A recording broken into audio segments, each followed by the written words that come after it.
நம சிவாய. பெரியவங்க பொதுவாக ஒரு வார்த்தை சொல்லுவாங்க, யாருடைய பாவத்தையும் கொட்டிக்காத அப்படின்னு சொல்லி பேச்சு வழக்கில் ஒரு வார்த்தை சொல்லுவாங்க.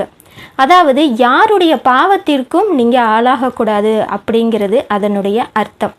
பாவம் செய்யாமல், அதாவது தெரிந்தும் தெரியாமலும் ஒரு சில பாவங்களை இந்த பூமியில் பிறக்கிற மனிதர்கள் கர்ம வினையை ஏற்படுத்தி தான் ஆவாங்க.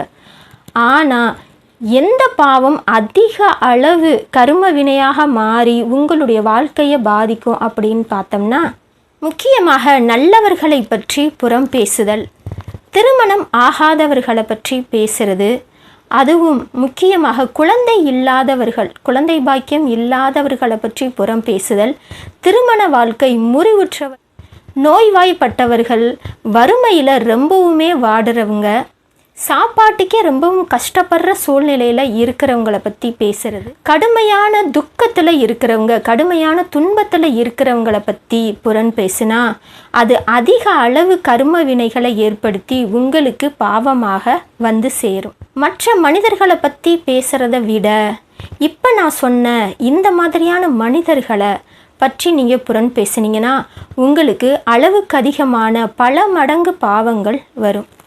நம சிவாய.